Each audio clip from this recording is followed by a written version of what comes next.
Welcome to Greenway Audio Magazine. I'm your host, B.E. Dunn, and with me, my co-host, Tim Pickett. Today, we're going to be speaking with Sam Toman from High Fidelity about all things kind and good. Oh, See, he got it. that He got is it, guys. good. He got You- the joke. You He did got get the it. joke. I don't know He much got about it. Sam. I mean, we all know about High Fidelity Brands and everything that they do in the market with Kind Goods and Pinpoint and Daybreak and what's their Pinpoint? Good Taste So Edibles. High Fidelity is Kind Goods dispensaries, Yep. Good Taste Edibles, Daybreak flower, and Pinpoint extracts and vapes. They have the little tiny the little disposables now. You Put one in your pop pocket. right in your In your little Pinpoint coin pocket. slot. In your Pinpoint pot. Oh man, Bro, this is a good start today. This is almost as good as our colorful spring colors that we're wearing right now. I mean, look I am bright green. This is as bright as I get, dude. Seriously, my closet looks like a funeral. Like it's just black t-shirts. There's a couple gray ones. But then I got this thing, and I think I have a light blue in there. Match these beautiful eyes that you always comment on. I historically only have Black I'm just and pink. ignoring it today. I mean, black the extremes. Pink is actually my favorite color. But I historically only have like black and white t-shirts, I got some white, and then jeans and stuff like that. Over the last couple of years, my kids have been like, "Hey, Dad, what happened was I bought one flannel shirt from Dixon." Yeah. And I really, really liked it. And so then that was like my Father's Day, birthday, Christmas gift. Oh. And so they started buying all these wild and crazy patterns and colors and stuff. And then, I also like white trash stuff, like crazy Hawaiian shirts and like old school NASCAR t-shirts and stuff, but I never wear them. I like the commodity of it. Right. So my kids start buying me all these Dixon party shirts and stuff. And so now I've adopted this personality where 90% of the time I'm wearing nothing but black and colorful sneakers or colorful hats or whatever. But then the other 10% of the time I'm in, Easter egg colored cardigans and things like that. So I'm trying to find a balance between being this and also being so monotone that, you lose me on a dark night. Don't. I like you for who you are. Hey, that's the same thing my therapist used to tell me was, you should like yourself for who you are. And then we kept talking and she's like, "Oh no, you should change everything." She didn't say that. You should like yourself first. Isn't that it? That's the one. Hey, let's get a close up of that hat, please. Oh, this is, dude. Is that like for real from the 80s or is that like a little reboot? No, it's a reboot. This is from last season. I actually bought, they had 3 colors and I bought all 3 of them. So we've got neon yellow, neon blue, and neon orange. I'm a creature of habit. If I find something that I like, I buy multiples of it. So I have like 7 pairs of the exact same pants. Yeah. And 4 of them are black, and then the other 3 are blue, gray, and tan, or like a khaki color, I think. Okay. I have probably 30 of the same black t-shirt. Oh yeah, for sure. The only difference there is I buy large, extra large, and triple X. That way, depending on how I'm trying to feel that day, whether I want to be comfy, whether I'm a little bloated, whether I want it to fit a little more snug. Yep, I do the same. Yeah, I got a large and extra large and all my favorate stuff. Oh yeah, skinny days and the fat days. Yep. Totally. I have all fat days, but there's some days where you need a tighter fitting shirt to wear underneath something. Yeah.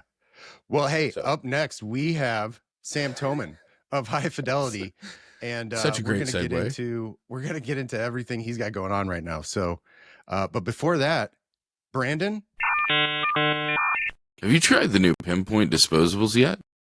They're seriously smooth. They're so small they fit in that little coin pocket in your jeans. They're easy to use and they hit just right. And whether you're trying to chill or vibe or take things up a notch, these compact size vapes bring the flavor and the effects without any hassle. Just grab one, take a hit, and you're good to go. They're perfect for when you're on the move or just kicking back, and they're definitely worth checking out.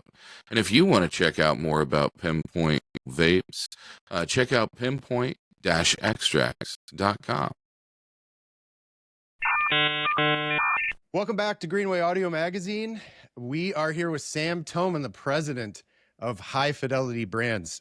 Sam, thank you for joining us today. Well, thanks for having me, guys. I'm happy to be on today. Yeah, so thanks for naming your company after my favorite John Cusack movie. Yeah, you're welcome, man. Hopefully get some more attention that way. Yeah. So we got so as of right now, there are 4 kind goods. I saw something that maybe another one might be opening up. Is that true or false? That is true. It's in the works right now. We haven't officially announced it, but we actually have 3 more dispensaries in the works currently. Whoa. Yes. You heard it here first, folks. Yep, all in St. Louis County. So we got one that'll probably be coming here soon, over on the hill there, probably around September, October. And then we'll probably have one over around Maryland Heights area shortly after that, probably October, November. And then probably won't see the third one until 2026, but we're looking for a location in South County right now. So we got a lot of growth on the books for 2025 right now. Love it. Yeah, that's fantastic.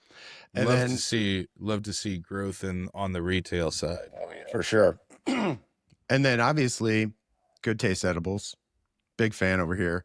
Pinpoint Vapes, big fan. We constantly talk about wanting to rename that pocket in your jeans, the coin pocket, to the Pinpoint pocket, because of those little vape pens just fit right in there perfect. That's right, man. Yeah, we just released that product. So, yeah, our new disposable vape we released on 3/14 day in accordance with St. Louis there. So we finally got that out into the market, and it's doing great so far. But yeah, man, it fits perfect in that little pocket in your jeans, and it's one of the products we're really excited about right now. I'm happy we got out into the market finally. Yeah. So pop quiz. Yeah. Hang on, I want to see how well he knows his brand. What are the flavors? To me? Yeah. Oh, okay. So we got Vacation Vibes, Island Delights, Sunny D, Frostbite Berry. We got Tangy Dream. So I think we only got like 6 SKUs out in the market right now. So we did pretty much two per hybrid indica sativa. So those are the ones we got out there. I'd say the best sellers right now, the Gate, my favorites, the Sunny D, the Island Delight, and the Vacation Vibes I always see as like the top 3 SKUs through the stores daily right now. So those seem to be the fan favorites so far, but in the office, like a lot of people go for that Frostbite Berry. So it's a little bit different of a terpene in there compared to like the fruity taste of the other ones. But yeah, pretty excited about that. We a lot of research and development into that product. It probably took us a year and a half, honestly, to get that to market. We went to MJ BizCon in Las Vegas. I think we R&D'd probably 30 to 40 bottom feed ceramic disposable hardwares to find what we liked best, slimmed it down to maybe 5 of them, and then had all the company try it out, test it, finally selected hardware. Then it was what terpenes and flavors are we going to put in there? So then we had to go through the whole process of trying out 40 different terpenes and flavors and having everybody vote, then go through naming conventions. And then, as you know, in this state, you have to do the packaging design, get it submitted to the state, wait the whole time for it to get approved, and then finally launch a product. So launching a product the right way in Missouri is a lot more tedious and takes a lot more time than some other markets. But we were really happy with the launch and where the product came to after that full R&D timeline. But I think we've learned here over, at least me over the past decade of doing this, that the more time you spend into research and development and developing a good product, the longer it'll stay out there. So sometimes you want to get to market with something or just make a disposable vape and get in the category. But rushing to market, sometimes you don't make the best product or make some of the best decisions just to get revenue. So now kind of our motto is, the slower we develop a product, the better it usually turns out, just like our blackberry yuzu gummy there on the good taste side and what it's done. So we kind of carried some of what made that a successful product into our new product launches on Pinpoint as well. So Excellent. And then we have Daybreak flower, which I found, I mean, I've known about for a while, but it really caused a stir on the connoisseur pack a few packs ago. Everybody was talking about Daybreak Cannabis and everything, and everybody on Reddit and everything was talking about it. So it really got a bump there, which I thought was great. You're speaking about St. Louis. It looks like you are in downtown St. Louis. Is that where you are? Is that like 44 or 55 or what is that behind you? it's actually the conversions of pretty much both right behind me, man. Yeah. So Yes. exactly. Yeah. So we moved into a new What a office down here. psycho. Yeah. Oh, it's great, dude. It's great. We moved in a new office down here it's been probably about a year now, about when opening day happened last year for the Cardinals. But we needed to get a new office because we had some pretty bolstering growth. We had over quadrupled our revenue from medical to recreational, and then done a lot of growth on the brand side and added a grow license onto our facility and stuff too. So we had a lot of growth and had to get a new corporate office. So we had moved downtown. We're in the old Weissert building, which is the old tobacco building downtown. So it's kind of fitting that we fit our office in here now, where it's a historical landmark building for tobacco. We're basically like 3 blocks south of Busch Stadium here in Ballpark Village. So it's perfect for our team. It's great for culture. Probably got 35 people up in this office now, and it's all the way full. And it's an exciting work environment. And we can go catch our Cardinals games whenever we want. Shuttle over to Soulard, where our last store we just opened was. But overall, like great spot in downtown St. Louis. What's different than us and a lot of operators is we're locally owned and operated still to this day through all the consolidation. And we call St. Louis home. Like all of our stores are in St. Louis County, and all the ones we're about to open are in St. Louis County. Both of our grow licenses are in St. Louis County, with our manufacturing just, couple miles south of Budweiser over here. So it's within 10 minutes of our office too. So really, our company is very big and vertically integrated, but our flag's posted in St. Louis. So very proud of that. That's awesome, man. An adoptive St. Louis native, I spent my teenage years and early 20s in St. Louis and grew up, my family's from an hour south of St. Louis, but I spent the middle part in Chicago and stuff. But St. Louis is, to me, just one of those kind of unique places in the country where it's just big enough to have all the excitement and craziness and, problems that big cities have. But it's also got just this really towny feel instead of having a city feel. I even go to places, that are smaller than St. Louis and have less of a comfortable feeling than I do in St. Louis. So I love that you guys stay so true to both the St. Louis side, but also just kind of the roots of your company. You guys have done so many unique activations and activities in the market that always seem to tie back either to one of the history of one of the owners or operators there at the company, or to the culture that you guys are connected to, or to the city of St. Louis. You guys have been involved with Ballpark Village events. You guys are always involved, especially this year. You were incredibly involved with the launch of the Soulard location with Mardi Gras. You're rocking the Mardi Gras Kind Goods hat right now.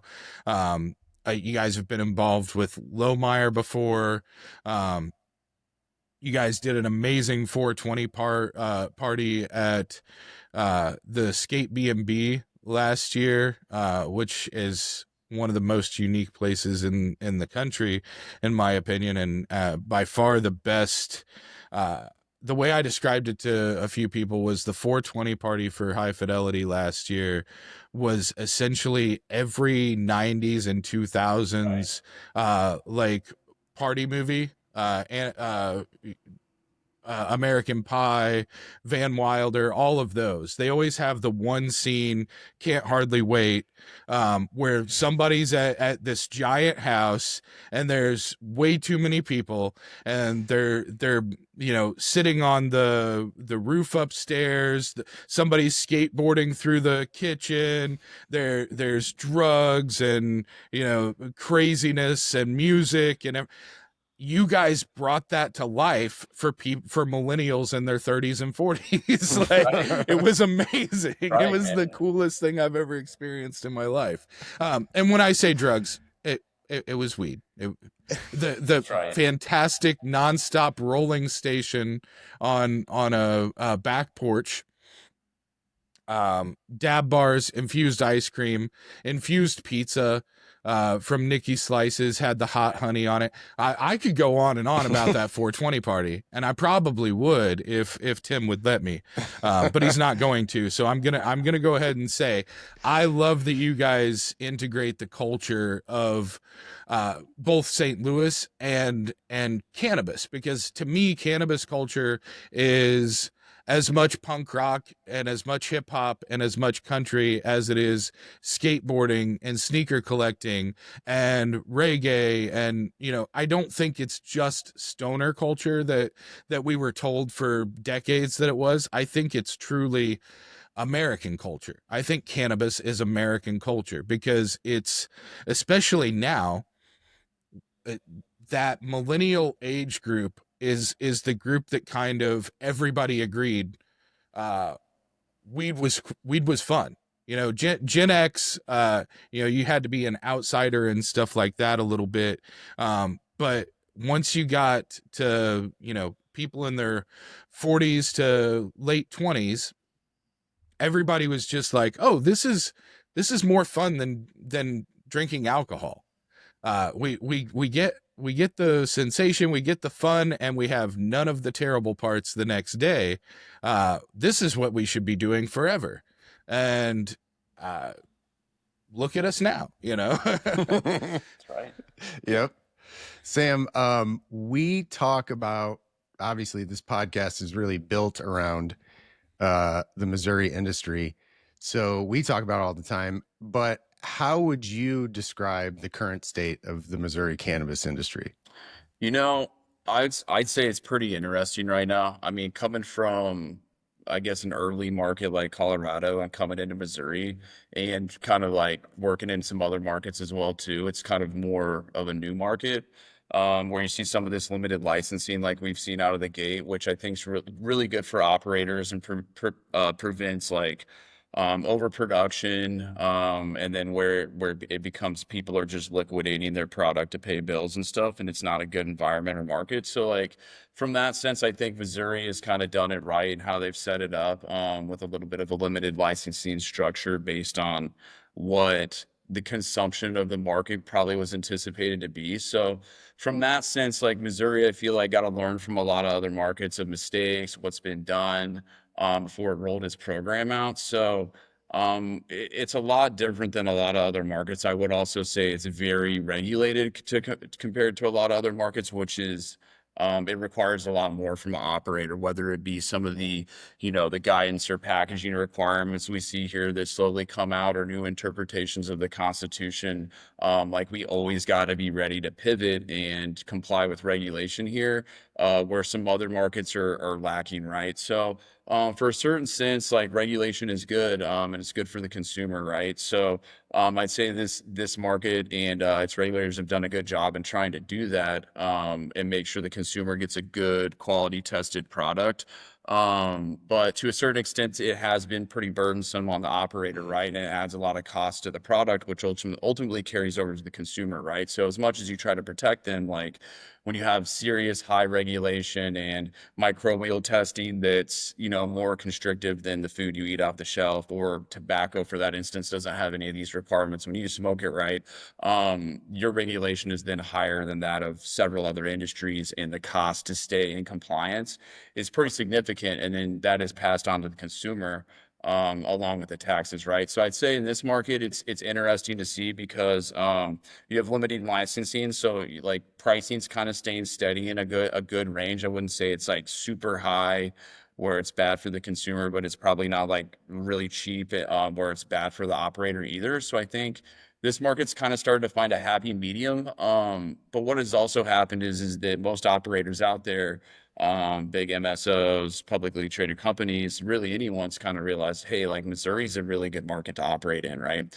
Like this limited licensing structure is good. Like we want to come in there, and probably try to get vertically integrated. So I think that right now, what I'm starting to see is a lot of people see Missouri as a lucrative market based on its licensing structure. So you're starting to see a lot of people come in, a lot of consolidation happen right now. And it doesn't feel like as many like startup, locally owned, operated, you know, businesses like it kind of used to be out of the gate or when I first got here in medical days, right? So I think the it's a little interesting. We'll see how everything plays out here right now, but you know, this market is different in the sense that it's, you know, you have a lot less people to do business with. And since consolidations happen, you know, like there might really only be 20 companies you're doing business with. And like, unlike a state like Colorado or California, where there's really like unlimited licensing, I feel like the consumer gets hurt a little bit in the variety that's available to them on like retail shelf, right? Because you'll get into these new markets, and I'd say some more of like the East Coast markets where your store has a store brand. It's flower is the flower brand. It's vape is the vape brand, right? And there's not much selection of what you get versus like a Colorado market. So, you know, our retail stores really value like customer experience and the deli style and like the experiences like the 420 party you're talking about. Like we want to provide insane experiences, and really embody the culture of cannabis, and really like American culture, like you're saying, man, is really how it is, um, opposed to that sort of a model. So I think that for me, I mean, I may be wrong too. It just seems like Missouri's in a weird inception point of that, where you see a lot of consolidation happening. And then this other weird things happen too, where like the regulation, and the burdensomeness of it, even on the cultivation side from the get-go, the positive pressure requirement on cultivation facilities, you know, that caused majority of these 60 cultivation facilities to build indoor grows, right? Which have a significantly higher cost to produce a product than a greenhouse or an outdoor grow, right? Now you may have a little bit higher quality of product in those indoor grows, depending on what style and how much CapEx you put into a greenhouse, right? So there is that. But like in these other markets like Colorado and California or Arizona, right? Like you have outdoor grows, like on HVAC greenhouse grows, right? And a lot of the biomass and a lot of product comes from those grows that then gets extracted and goes into distillate and makes products, right? And so since we have that lack thereof in Missouri and some of the regulation around it, I think that in our market there's a little bit higher cost to produce product, whether it be having to deal with the extra humidity and HVAC and not being have a water wall system like some of these West markets you can grow in a greenhouse with. You have a significantly higher cost to produce, from regulation to dealing with HVAC to not having outdoor grows to provide biomass and extract at a cheap price to make products. So what is happening here as well too is there's a battle of we need to produce products that are affordable for the consumer while still making a profit margin around all of these things, these challenges that we're dealing with, right? But also we're competing against a black market, right? And overproduction in these other markets like Michigan, Oklahoma, California. And when they can't sell all their product, that starts to hit the black market, right? And so we still have to compete with that. So even though you have a limited licensing structure and a good market, it's like, that's great, right? But realistically, you still need to be able to compete with the black market to pull them off the black market to convert that into revenue as a good industry, right? And so I think a big challenge with Missouri right now, from what I know and what really helps us right now having a state of the art greenhouse, is that initial like the heart of operations, right? There's limited grows. Their cost to produce is probably a little higher than some of these traditional markets. And then that ultimately flows into products, flows into businesses. And then you have all of this compliance, which then adds another layer, and then it gets pushed on to consumer, right? And so now it's a balance of, can the business stay healthy? Can the consumer still get good, affordable product without going to the black market that's safe for them? It's really it's really a balance right now for operators in our industry, to really provide a good, high quality product at an affordable price to get the consumer off the black market or from looping in another market, right? So Missouri is an interesting market, is really the answer from what I've seen compared to how some other markets have rolled out. Yeah, I mean, literally, my next question was, what do you think still needs to evolve for operators like you to thrive long term? And you listed about 15 examples. So, yeah. Well, I think one of the big things is that I think just when it comes to compliance and some of the regulation out there, right? Like operators are probably in the same sense as like, DCR, right? Like we don't want the consumer to be harmed, and we even want to protect the consumer too. So it's really like sometimes when problems are going to get solved, and regulation comes out, like I think that we could probably all as an industry collaborate better with the regulators to make things that are less burdensome on us come out, but still solve the problem for the consumer without a lot of back and forth and headaches. So I think that's one of the things that it comes to, when it comes to regulation. Because I mean, personally, I like how regulated Missouri is, and it sets a high bar. And as long as we all have the same playing field as operators, like that's all I really care about, and people aren't patenting product from other states, then it's a fair playing field, right? So I think that there probably just needs to be better collaboration on some of regulation. And then additionally, we probably need to look into like this biomass situation right now too. So with limited licenses and then them all being indoor grows, it's like you may have enough product and consumption to meet like flower demand and supply, but like since this is all being grown on an indoor, like its biomass and trim has a significantly higher cost in to produce it than if you allowed like an outdoor grow, right? Or some of these biomass grows to come out, to supply distillate and run distillate. So now like if you have an indoor cost of producing on some of this trim, and you don't, and really there's not much outdoor out there for biomass, right? Like you have a high cost to produce in, which is just going to keep going down the line of extraction, all the way to distillate and then into products and then to consumers. So I think that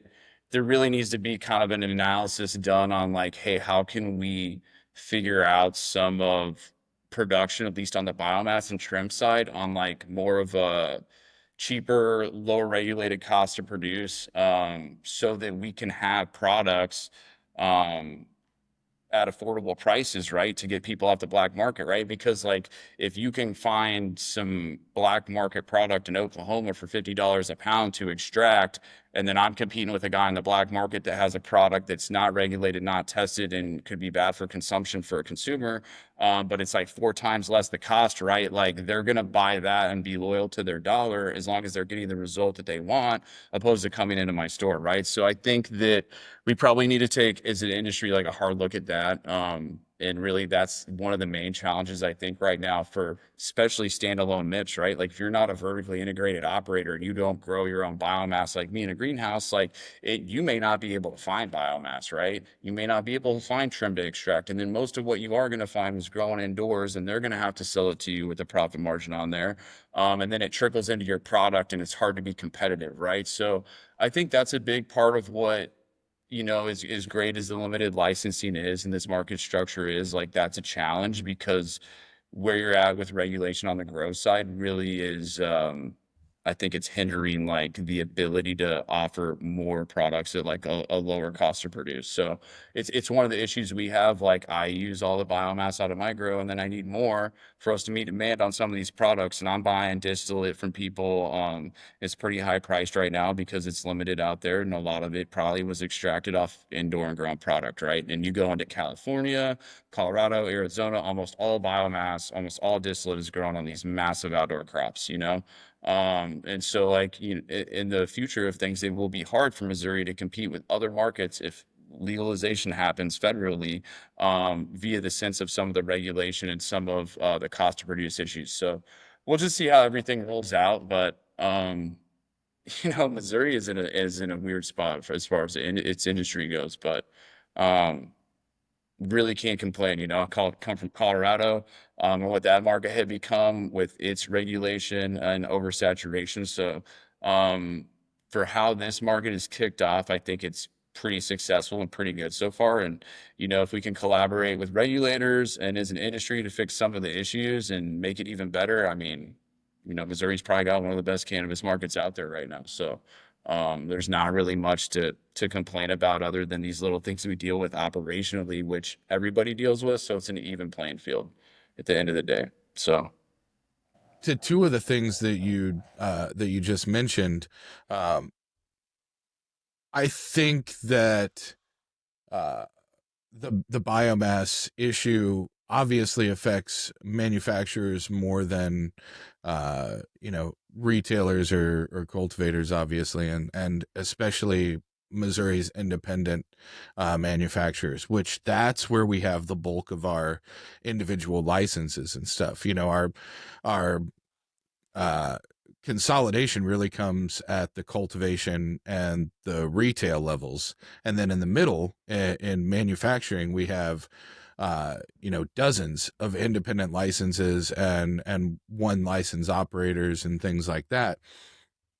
And I think that your point about us kind of having a medium price point, I think that's one of the main reasons we have a medium price point, is because it's really hard to justify, $65-$75 for a vape if you've got $25 quarters or something like that as far as flower.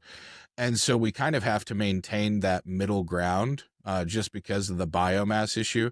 But the number of brands that we have, and we talked to Lori from Headset about this recently, the number of manufacturing brands we have in the state is one of the things that makes us unique to all the states that aren't drastically oversaturated in the form of, Oklahoma, Colorado, California.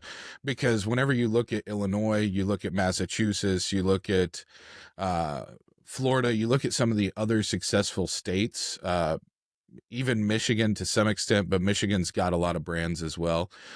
But specifically Illinois, Massachusetts, Florida, some of the other big states that we usually talk about. With California, you have drastic oversaturation. Oklahoma, you have drastic oversaturation. Colorado and Washington have gotten to the point of oversaturation. And then you have undersaturation.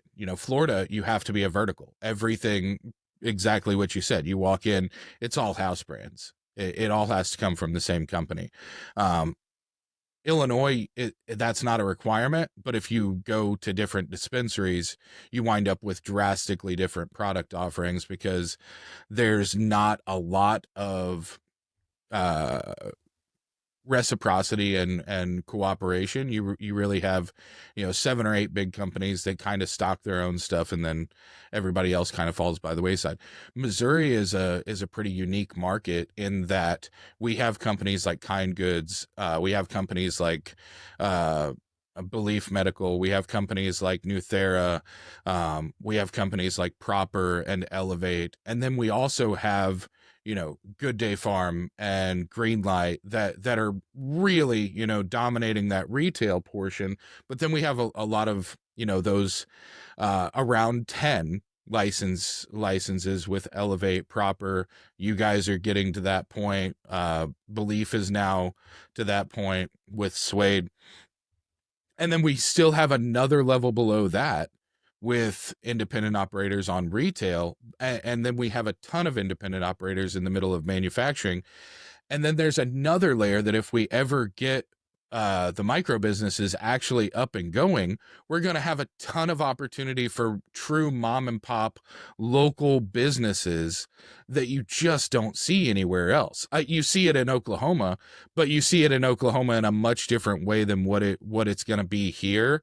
And I think that's the strength of Missouri. Like, for all the faults of Missouri regulation, we get overregulated in a lot of ways that don't make sense.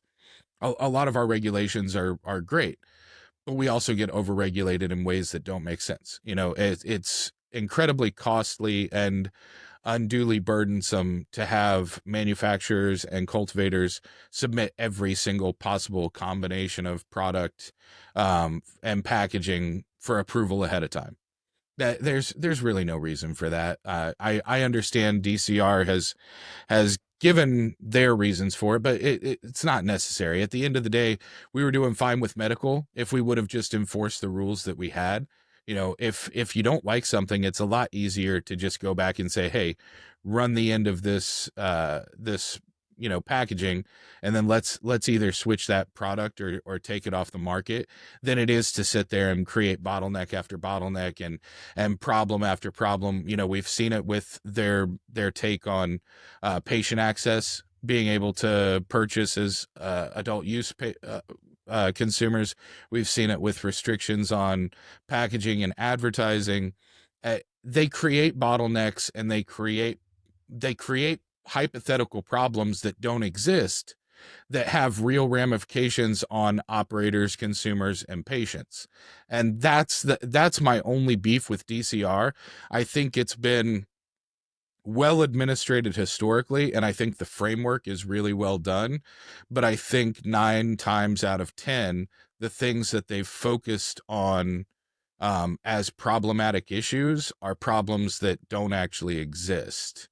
And that's been an issue uh, for the Missouri market. But at the same time, we have such a healthy market with so many different brands and so many different operators, and we're not locked into that place of oversaturation or undersaturation, that it's really hard to have too much beef with the way that our regulators have set the framework, because we're very successful. This market is very successful, both because of and in spite of the regulating authorities at times. Sam, have you noticed any trends in consumer behavior or product innovations that are exciting for you right now that you're looking forward to? Well, yeah, I mean, I think it's really kind of on the Pinpoint side, the Pinpoint brand and Good Taste right now, with what we're seeing. But like one of the big things is on the vape we were talking about earlier. So the disposable bottom feed ceramic distillate. We've started to see more of a trend into this disposable direction on vapes opposed to 510 thread cartridges. I think the trend we started to see it really kind of happen on live resin out of the gate. And I think a lot of that had to do with the fact that disposable hardware kind of got there finally. Like you had these postless bottom feed ceramic pieces of hardware that could vape, live resin and rosin quite a bit better for a better, it would taste better. The terpenes would last all the way through, a lot less issues with the carts clogging. So we kind of started to see a trend towards that.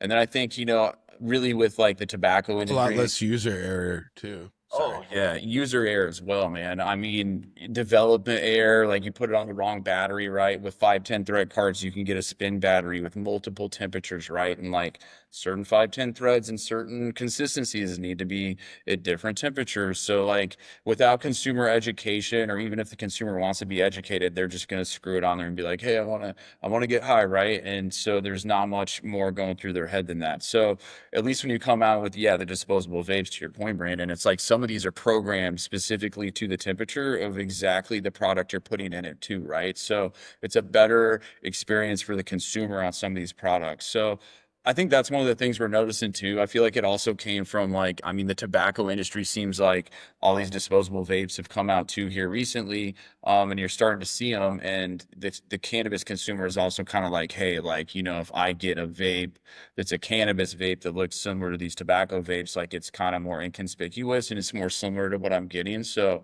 we've started to see that trend switch over really from 510 thread cart on the distillate side and on the live resin side now, over to disposable. So that's when we kind of took a conscious effort when we started to see that shift, like, hey, we need to start making disposables as well, which is why we got to where we got with the mini disposable vape that we just released there. And then we got another product that's going to come out here. I think our launch date is supposed to be 4/20 for our live resin disposable. We call it the Resi. But we got our live resin disposable coming out as well. So that'll be coming soon. So we kind of saw that shift in the data, started going to that market. And since even we've released a disposable distillate, like it's already people are switching over from the 510 thread to that. So that was an interesting one to see. Obviously, like 510 threads still cheaper to consumer. Like based on the unit price, because there's a lot more cost into a disposable, but it seems like the consumer's willing to pay that extra price to have a disposable. So, that was an interesting trend. The other one's really like, I think other people kind of probably got to it here sooner with the high dose edibles, but, I come from a different market where you really weren't allowed to make high dose edibles. You could only go up to 100 milligrams, right? So when we kind of got our recipes all over here and our products we were going to make from Colorado, we didn't really have that one ready to go yet. So saw the data here through our stores and through headset, and everyone started to see the high dose really take off, see the mega grown pearls take off, right? And you see that even the 100 milligram consumer, or someone who consumes 10 milligrams at a time, like they're still willing to buy a high dose edible and cut it up or break it down for price costing to get more bang for their buck, right? So kind of around that time, it's like, hey, like this is where a lot of the revenue in edibles is going, and the profit margin on a high dose edible versus a 100 milligram edible is significantly more. So we kind of started to see that trend, and that's why we came out with the blackberry yuzu 1,000 milligram high dose gummy. And when we released that into the market, it really took off. Like that one SKU alone, like did sales over all of our other SKUs combined. It beat it, and we saw serious growth, right? And we're kind of like, okay, like this is what we were missing, right? Like we needed a high dose lineup. So now that we're moving in to 2025, we're looking at releasing some more high dose SKUs over there on Good Taste on the gummy side, with some different ratios to CBN and CBD as well too, to kind of like hit that market now that we saw what the consumer wanted on that side. So we'll be working at doing that as well. I think the other thing we kind of have already done in the past is, I come from the Colorado market, which has kind of gotten to the point where, solventless and rosin is big and it's affordable, right? Those markets have affordable solventless. So those are big there. So when we came here, we wanted to do solventless products as well too. So we're doing like the rosin crispy on that side too, and trying to do some unique stuff. So we'll see if the Missouri market really starts to trend in the solventless direction, like some of those more traditional markets. But really, I think it has to do with pricing too, right? Like if you can get a $20 gram of rosin in Colorado or Michigan and it's $70 here, it's going to be hard to convert to sales. So, I'm excited to see that shift finally happen here. It seems like as markets become more mature, they start to go into more consumer education of solventless rosin, full spectrum products. So I think, we're going to see that moving forward as people start to want those products or start to try those products and pay a little bit more money and like the result they're getting and how they're feeling, taking a full spectrum product with actual real terpenes in them and getting the full effect and understanding why that happens through consumer education, right? Which takes time. So that consumer is beyond like, hey, I just want to get high, right? Or I just want to like hit this vape, right? Those consumers aren't buying distillate or just consuming THC, right? It's a whole different experience. So, I think we'll see our market transition some more towards that, which I'm excited for as well. But those are kind of the trends we're seeing right now. Infused pre-rolls seem to be big right now as well too. Those are trending up. So we got a big automated piece of pre-roll equipment coming in right now for Daybreak, and then we'll be looking at releasing some infused pre-roll as well too now. So the benefit of having the stores and having really good stores in St. Louis County that have won A-list several times is seeing a lot of consumers through your doors. So you have a lot of data and you really know what the consumer wants, right? So as a manufacturer or as a grower, you can see what terpenes they want, what strains they like, what products they like, right? So you kind of know already like where's trending and what you want to develop and make for them for the consumer. And you already kind of know like, hey, through vertical integration, I need to make it at a cheaper price and still deliver the same high quality product they've been getting, and then pass on like that cost savings to the consumer so that they can get the same quality product that they're getting at a little bit cheaper price, and all the while we're healthy, making a margin as a company as well too, due to all of our efficiencies. So those are really the trends we're seeing right now in the market, and kind of what we're adjusting for on the back of house side on the products we're going to release moving forward. That's great. I can tell you, so that's the product side. On the High Fidelity side, I can tell you as a customer of Kind Goods, I love the Manchester location is closest to me. I've always had a great experience in there. The management has always been top notch. The bud tenders are always happy. I love going into dispensaries and having an experience like that. So that says a lot about your company and how it's run from the top down. On the top, I'm fanboy number one of Drew Lammert. And he's friggin', I want to be him when I grow up. He's outstanding. Lindsay Hoff has been so great to us, helping us with, getting a hold of you, giving us information about what you guys have going on. But at the same time, we had an event, a Greenway event a couple weeks ago, and we were talking to some people and interviewing them. And the first person I interviewed was, her name was Lala. She works at the Soulard Kind Goods. Could not stop talking about what an amazing experience it is working there, how much she loves it, how much she loves Pinpoint, how much she loves Good Taste. It was, and it was genuine. And when you see that, you know that it's a good organization. And sometimes when you're a president, you don't get to hear the ins and outs of the daily stuff and the bud tenders. And my next door neighbor, who is a firefighter in the district of where your facility is, and says that you guys are the best neighbors. So like stuff like that, you don't get to hear a lot. So I wanted to make sure you heard some of that. I appreciate that, Tim. Yeah, it's always great to hear that. A lot of the times, and you get a position like mine, you just only hear about the bad things or the bad reviews, and that's all you really hear. But it's always nice to hear that or hear that from employees, and know that's in customers and that's how they feel. But I mean, that's because also too we take serious like our customer service, and like if someone has a bad experience and we want to fix that and fix the process or fix what broke down that contributed to that bad experience, right? So I mean, yeah, it's great working here. We have a great culture. We have a great team that works good together and communicates good together. I mean, I will speak to like the locally owned and operated, and all of us being here and collaborating in the office together. Most of the team being from St. Louis, growing up here, having ties to the city and knowing everybody, which you've already talked about, Brandon, how St. Louis is a big city, but everybody knows everybody, and there's a lot of culture here and a lot of like hometown feel for how big it is. Like, and everybody's just like, hey, what high school did you go to? And like everyone knows, right? And so I'm not even from here, and come here and you see that, you're like, I've been blown around the cannabis industry a lot to a lot of different places, and I've never, even in the small town in Kansas I grew up in, really seen anything quite like that. So it is pretty awesome. Our culture's great. Our ownership structure is great. These guys have been friends forever and are really tied into the community, and really care about the employees. And it's great to hear your experience at Manchester. I know Tyler's gonna love to hear that. But we've done a lot of growing. There's been a lot of growing pains through recreational.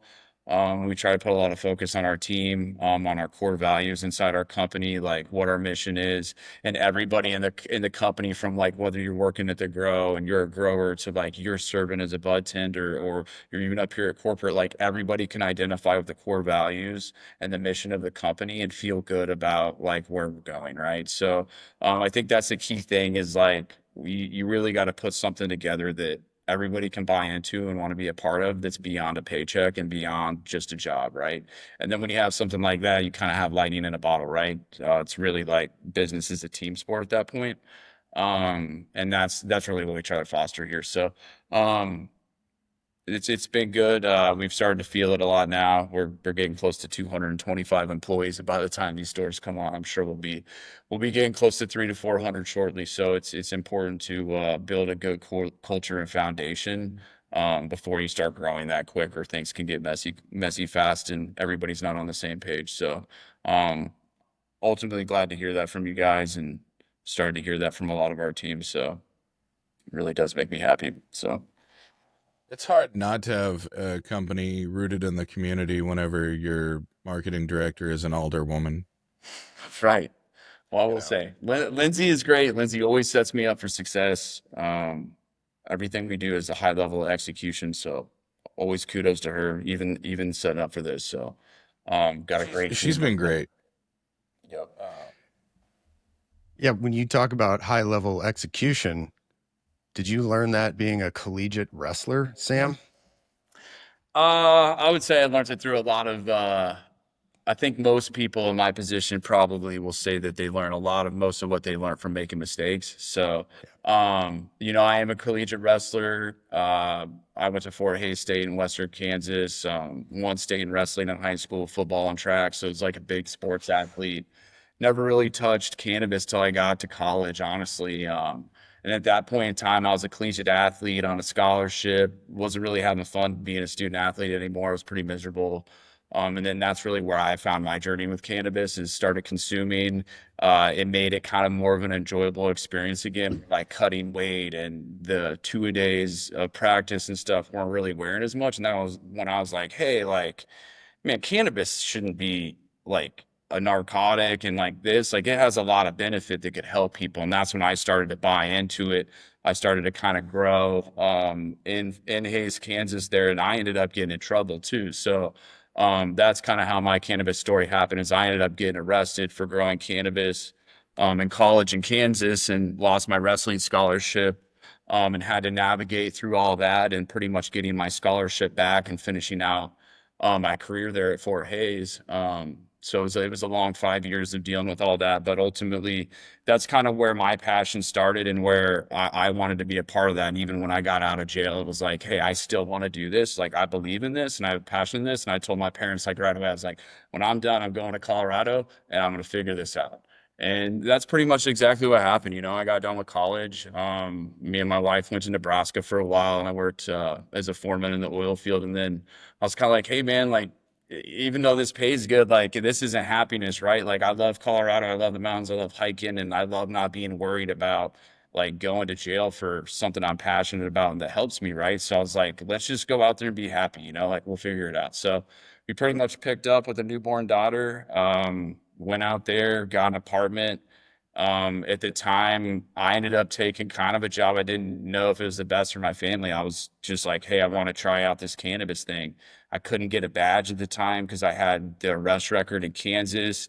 So I had to go through and get the DA to pretty much write a letter to the MED in Colorado saying that they would still recommend for me to get a badge. And that took a long time too for me to get my badge. And kind of just like jumped off a cliff to see what happened, right? And I started as a trimmer, probably like 2012 on Christmas Day. Started trimming in a little indoor grow in Colorado Springs. Company had about 9 people in one dispensary. Started as a trimmer for I think it was probably $8 an hour, and I had a college degree, and I just wanted to see what it was about. And probably the best decision of my life because I slowly learned pretty much everything. I was a trimmer. I was then a transplant captain. I was the cloning captain. I was the zoning captain. And then just slowly learned every single aspect of the business until I was chief of business development. And then about that time, that company in Colorado, Strawberry Fields, became a very big vertically integrated operator as well with almost 200 people. We had 2-acre greenhouse, similar to here, big manufacturing lab, 5 stores, pretty similar setup there, and we operated that there really well for about 10 years. So pretty wild journey to get into the cannabis industry. And then I finally got blown to Missouri where Drew Lambert, Kyle Lenzen, and Brand Styles, our company got tied up with them as they were going to apply for licenses here. We started to look at doing a greenhouse when a lot of people were doing indoor grows and try to get around this positive pressure requirement, and then look at doing deli style like Colorado does to provide that customer experience, which kudos to Drew through the SOPs and all the hard work he did. We were able to do that out of the gate and provide that experience to consumers. So, we went through that whole process, got licenses, and then now we're here, went through the whole medical direct transition. And now we got a great company that's operating efficiently and successfully, and super proud of our team and the management team we have here. Have a good group of guys that also came from Colorado that I've worked with for almost 10 years, and then also found some great people here in St. Louis. Like when I came that, just like our director of cultivation, Josh over there, there's a lot of people in our team that are local St. Louis people here that, were great to come in and us build a team together right now. So our team's like a family. It's like family culture over here. It's great to work and be a part of. So But that's kind of my history of cannabis, and I would say that most of what I've learned is through my time in cannabis and mistakes. You know, like you grow a crop, you lose crop, have powdery mildew, you learn everything right. You do it's trial and error, right? And especially in our industry where there's not much education or research that's been done or published out there, right? Like you're living it. So most of what I've learned is living it through, you know, my experience in college and consumption, being a consumer, being passionate, to learning every aspect of it, and then growing a business, and then into this. Now, I could say that being a collegiate wrestler will give you resilience and push you through a lot of painful things in business, which is probably part of why I've got to where I am, because it'll teach you to make it through a lot of pain. But ultimately, learning from mistakes is how everybody becomes successful. So what I feel. So. Mm-hmm. I can I can say just in general, a majority of how I live and lessons I've learned have been learned in between the lines playing sports. And I don't think a lot of people, but people that don't play or don't, you know, don't understand that it's more than just throwing a ball, chasing a ball, kicking a ball. It is, you are learning life lessons consistently that will take you into business, take you into, you know, your career, everything. So I love hearing people say that. Another thing that Brandon and I, when we talk to people every week, everyone has a similar story of their passion bringing them into this field after getting punched, kicked, losing money, having to get a second mortgage, having to, what am I doing with my life? Should I keep doing this? All that. Those stories, we hear about a lot. I can tell from myself, from Brandon, and the people that are so passionate about it and want this to work and want to spread the good word, to be honest, are still here. And so I love hearing stories, as difficult and as crazy as it was for you at the time. You're here now, the president of High Fidelity Brands, and that's pretty outstanding. Yeah, thank you. No, it's an honor to be president of this company. I'm glad that College Brand gave me the opportunity, and you know, it was a long, chaotic road of uncertainty, but it was all worth it. And I wouldn't trade it for anything. So Fuck, marry, kill, Kyle, Drew, Brandon. oh, Jesus. I wouldn't be here if it was without those guys, man. I had already, I had already parted ways with Strawberry Fields at the time, and I was hiking the John Muir Trail in Colorado. And I got Drew Lammer calling me nonstop, pinging off telephone poles, and I get service to fly to St. Louis to come look at the grow. And then finally, about 100 miles in there, I decided, I'm like, all right, I can come back and finish this trail later. I'm gonna get expedited out of the forest, and I'm gonna fly to St. Louis, and we're gonna start fixing this grow.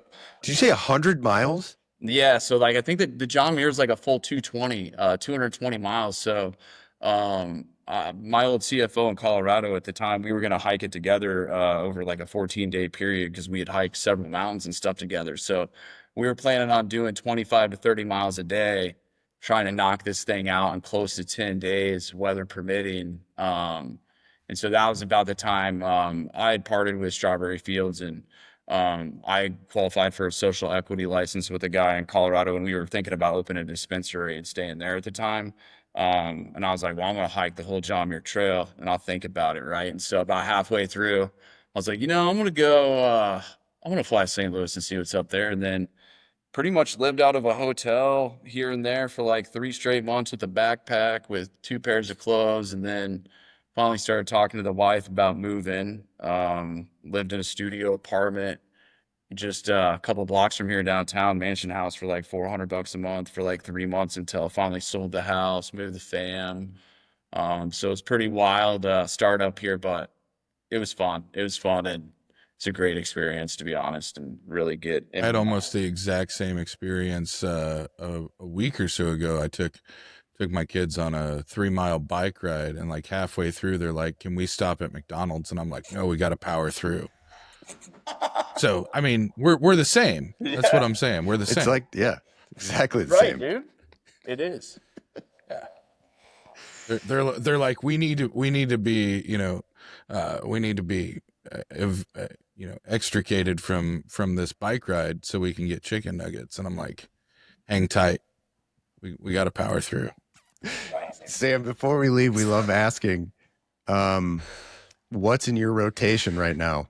What are you listening to? Name like the top 3 things you're listening to right now. Oh man, so I'm really been on a Kodak kick lately. So I've really been like codeine dreaming on Kodak. I've been listening to that a lot. Um, do Key Glock, Ambition for This Cash is always in my rotation too. Um, been listen. I was listening to a lot of Kendrick when G and X came out, and then I switched from that. Really, I'm just on a Kodak Black kick right now, so it's really like I think Codeine Dreaming's my favorite, and I'm really just on his whole playlist right now. So my wife's like, "What's going on with you?" So I go in and out. It depends what it's like. It's all situational, right? Like, Oh, for sure. like it's just like how I dress for work every day, right? It's like, what's the situation? Do I need to be in a polo in the stores? Are we like, do I need to be in a suit today, right? So it's all situational too. When I listen to music, like I'll listen to stuff to calm me down or stuff to get me focused, right? But like when I'm trying to get really in the mindset, yeah, that's really my go-to right now. So little hip hop there, R&B. So, but Love it. yeah. Give me your top 3 favorite products from the High Fidelity Brands right now, and then I want to know 2 questions specifically about flower, because your experience lends to the fact that you have an expertise in flower. You don't go to jail for not liking flower, you know. That's right. That's right. You don't get 5 felonies for cannabis for nothing. That's true. That's right. So I want to know your favorite cultivar, whether you guys grow it or not. My favorite cultivar, nobody in the state grows right now. And I want to know your preferred smoking method. Okay. So three favorite High Fidelity products first. So I would say my favorite High Fidelity product is probably you guys probably know, it's like the Blackberry Yuzu 1,000 milligram gummy. So like, I mean, I don't know. I really haven't had an edible in my background where you can just eat 50 milligrams and not even really taste like THC in it. So that's a phenomenal product. That's my number 1. I'm really stuck on the disposable vape we just released right now, just because like, I'm a big fan of it, how tiny it is, and its power behind it. I think it's a great product. So that's Goes probably in the my Pinpoint pocket. Yeah. So it's my number 2 favorite, and I mean honestly, my the R&D of the resi that's about to come out is going to be up there too. So that's probably my number 3, but it's not all the way out there yet. But in regards to Daybreak, I think my favorite strain I've tried lately, they got this King Kush press that's been coming out and getting sold out like immediately. Which is pretty great. I think we got that genetic from in-house not too long ago. It's finally made it all the way through. So that one is great. Favorite strain, dude. I'm a big fan of like Z terps and some gassy stuff, to be honest with you. A lot of the strain, I don't know if like any of my favorite strains have really made it here yet. Like I know like in Colorado, like 710 has like the white goo, like the A1 white goo, like some Forest Semo, I think I've seen finally make it here. But I'm a big Z-Terp guy too, so I really like the belts cuts, like rainbow chips, some stuff like that's really right up my alley. You get into the GMO crosses, the gassy stuff as well too. But yeah, I would say, man, that's just such a hard thing, dude. But I don't know. One of my favorites we got too is like lemon cherry belts, because I like the belts as well too.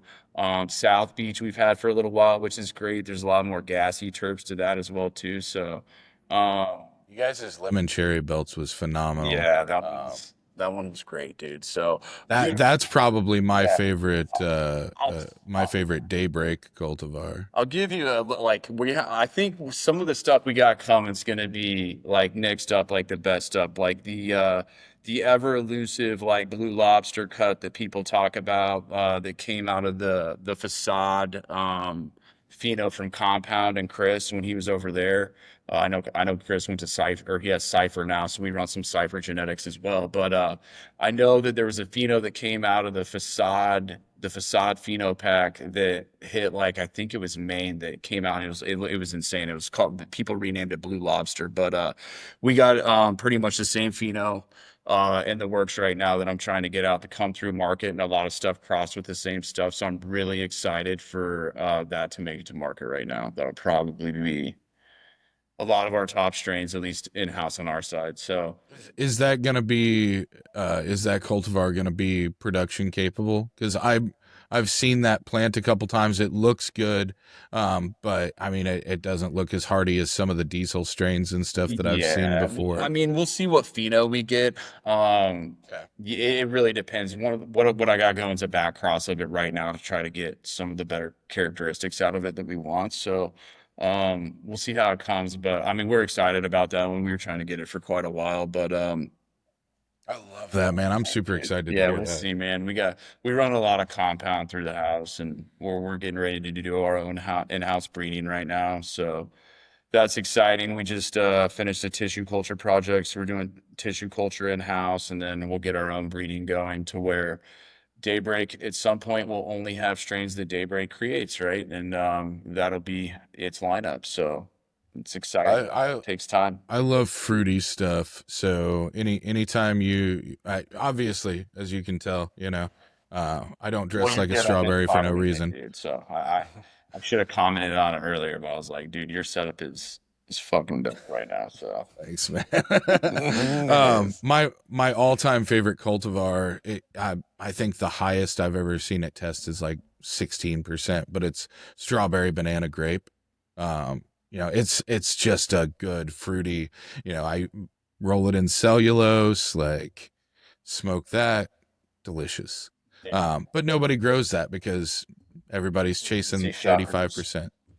I know some of the best strains that don't get sold. Mine used to be the same one. We had one called Pakistani Citral Kush. Never test above 18%, but like its terpene profile was super unique, and I never So really had seen anything like it. It was almost like peppery or had more of a scent of like pepper to it, and I loved it, but like you couldn't get to sell because there's so many potency shoppers, you know what I mean? But yeah, it's the same thing. You see a lot of amazing strains with great terpene profiles and cannabinoid profiles just not get sold through very much because uneducated consumer, but and that's one of the things that we've talked about, is it's as an industry at some point we're going to have to bite the bullet and say, okay, we're no longer going to pay more for higher THC percentage, because on a long enough timeline everybody's eventually going to get to that plateau where you just can't get any higher.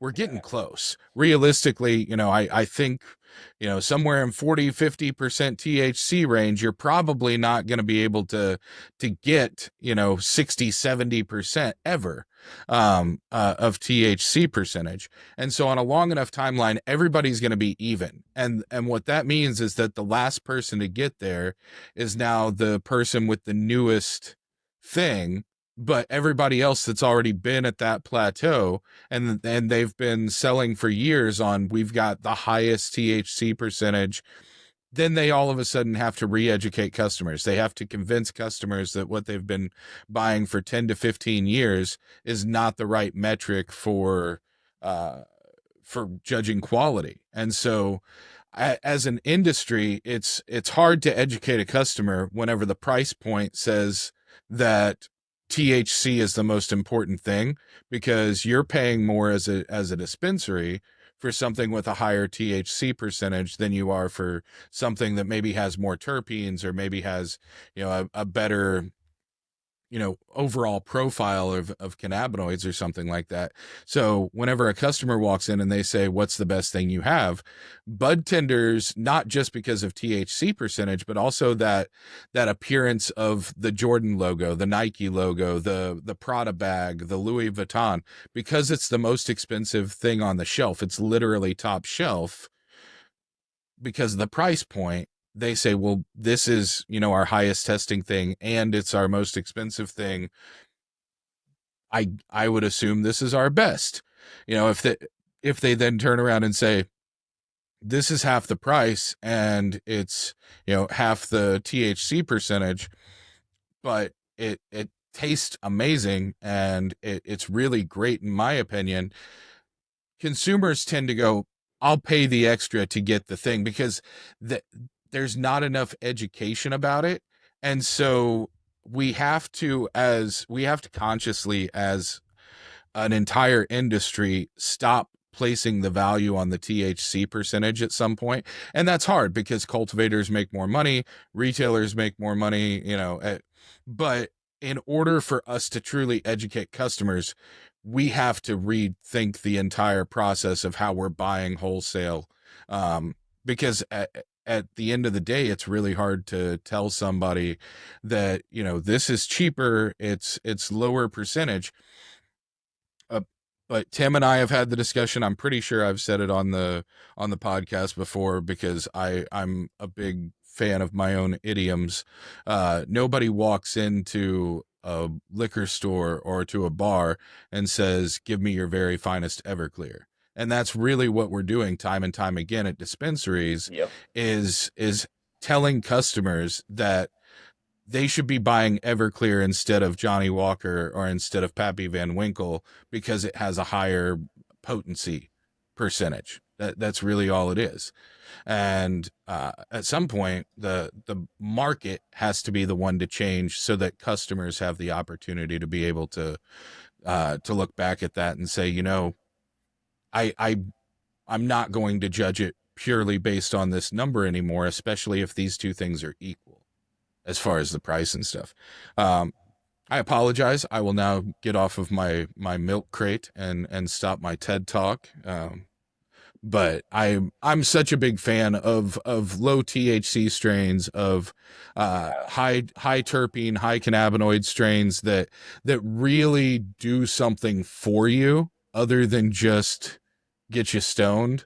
That it becomes my reiterated talking point a lot of times, because I think that the direction of the market is the industry has to be the one to take the first step.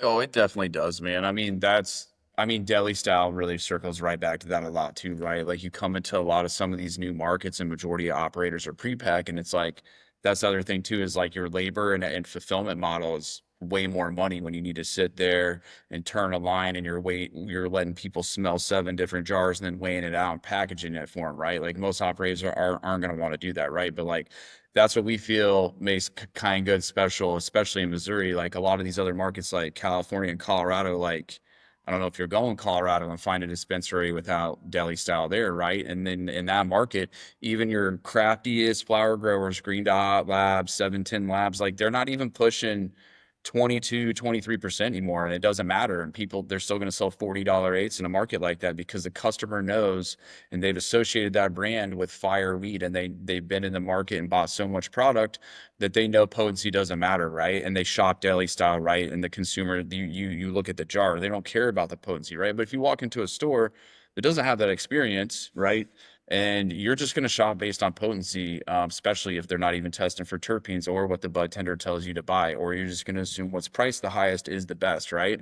And so that's part of the issue, I think, at least in these newer markets, in our market too, is like, you almost need to provide a deli style experience and have your bud tenders be educated when they smell each jar, to be like, hey, these are the predominant terpenes in this flower, and like, here's how they can affect you, and here's what it'll make you feel like, right? And like, here's also the other cannabinoids in this flower, like there's CBG, CBD, CBN, right? And like, here's the effect you may feel, right? And like, and then the smoke is like great, right? And they explain all that when you're looking through your product to actually educate the consumer, and then they can go home and smoke that and have a good experience and be like, hey, the last time I bought this 33% pre-pack flower that like has been stale and probably in packaging for a couple months, right, like, was not the same experience, and I didn't even feel as great, right? And then that's when you convert the customer over finally, right? So part of it's some of our market just needs to adopt some more of this deli style, like, consumer education model, like some of the traditional markets. And I get that that's going to be burdensome and costly too. So, but I hear exactly what you're saying, man. It is frustrating, and it is strange. So I know it drives Tim crazy whenever we get to the point where we're about ready to wrap up, and I'm like, hey, let's have this really interesting discussion and add 10 more minutes to it. I'm like, fuck, man, he's probably got a meeting. Oh, But man, I left an hour gap. We're good. You're getting All right, something. I really appreciate you, and this is one of my favorite conversations to have because you know, every conversation we have like this moves the needle a little bit. Right. And whether it's with consumers, whether it's with patients, whether it's with you know, the inventory controller at a dispo that is like, hey, you know what, next week I'm gonna try and not buy the highest THC percentage and just Exactly. buy what I think is the best thing to smoke or something. However it happens, we keep moving the needle a little bit. And so I really enjoy having this conversation. I love your story. I've been such a big fan of the company and the culture that you guys have created. Whenever Lindsay told me that you were interested in coming on, I was really excited because candidly, I didn't know a lot about you. And I kind of know a little bit about several people over there, and I was like, oh, that's great. That's the one person that it's a blank slate. I know nothing about him. So I was really excited to jump in. And I always enjoy having, conversations that are dynamic and, you know, thoughtful, but we still have so much left to talk about you and about High Fidelity and about what's coming up later and further down the road and the launch of more stores and locations and stuff that I'm even more excited because now next time we've gotten the introductions out of the way and we get to really dive, you know, next level business and next level personal and you know, hopefully I can get those signed collegiate tights, you know, get those framed, put them up by take that purple Supreme board down, I'll put find it that, slap somewhere. that up there. I got it somewhere. It's deep in a box somewhere. We'll get it out and get it framed and signed up. We'll get some wall art out there. Well, thank you so much for joining us, Sam. This was fantastic. Like Brandon said, we're huge fans of what you have going on at High Fidelity and the people that you employ there. So, well done, sir. And we will definitely have to have a part 2 of the Sam Toman interview, you know, coming up soon. So, thank you again for joining us. All right. Thank you guys. Really honored to be on. Appreciate everything Greenway does. You guys are always the first to update us on a lot of changes in our industry. So appreciate you guys. And yeah, look forward to next time.